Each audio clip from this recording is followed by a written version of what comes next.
In this week's Torah portion, we're told that there was a punishment for certain sins. And the most prominent of those sins seems to be the sin of ill gossip, of slandering, lashon hara, speaking negatively about other people. And when that occurred, the Jews were more spiritually sensitive, so that the repercussions happened on their own bodies. It was sort of like a discoloring or even lesions on one's skin.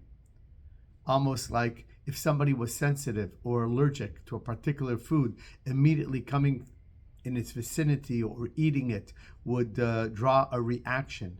Well, the Jews in Israel, when they committed certain sins, their bodies sort of revolted against themselves, and certain things would occur. In fact, if they didn't heed this particular messaging, it would affect their clothes and even their homes. So much so that your home could be beyond repair, beyond cure, and it would demand a demolition of sorts.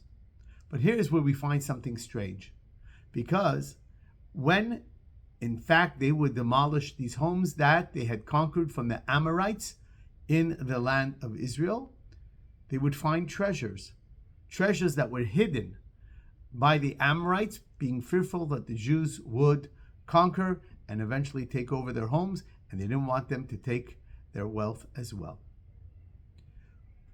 One has to question why that if someone is sinning and has not repented, so that this tsaras, this sort of leprosy, spiritual leprosy, this infection of the skin, and it continued to their clothes and then eventually to their home, why upon its demolition would the Jew be rewarded? And maybe there's a messaging here. And the messaging is that God is telling them that the very vehicle by which you sinned really can be used to uncover beautiful treasures. And I'll share that with a story. You see, there was a tale that a man was a doctor, and a king from Persia was very, very ill. And they realized that only the milk of a lioness would cure him. So he said, you know what, give me 10 goats and I'll get you milk of a lioness. And every day he would feed the lion a goat and get a little bit closer and friendlier to the lioness, until finally he was able to acquire the trust of the lioness, get close enough, and milk the lioness to get its milk.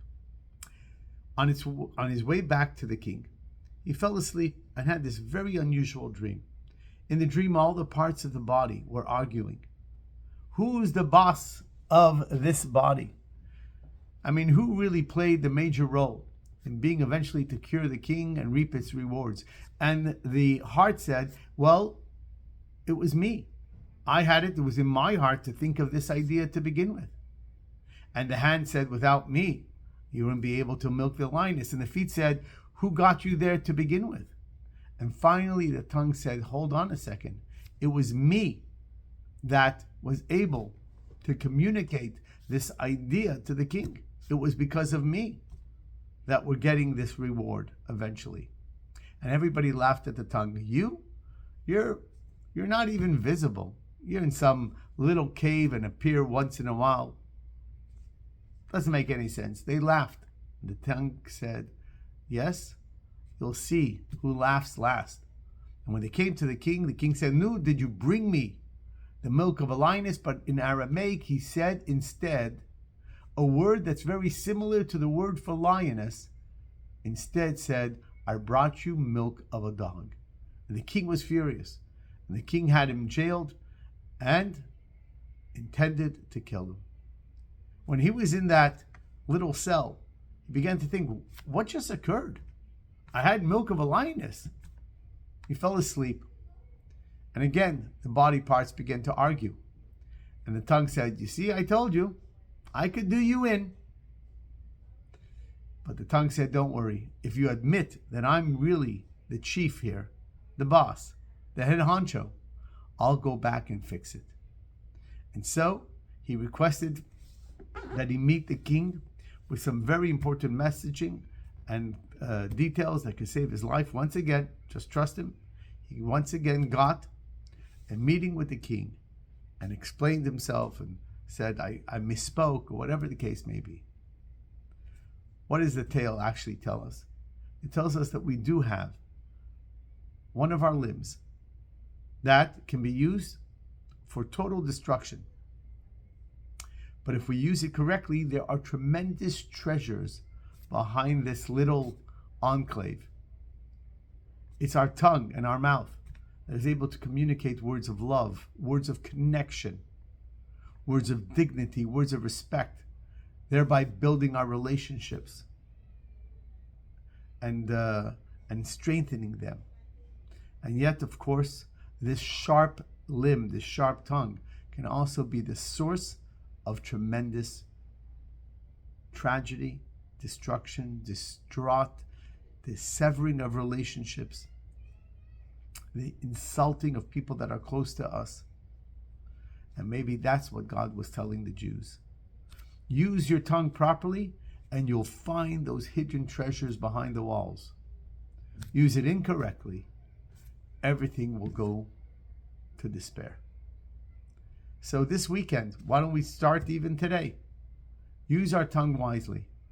Compliment. Build people up. Don't take them down. Connect with our tongue. Share words of encouragement, words that are complimentary, words of love.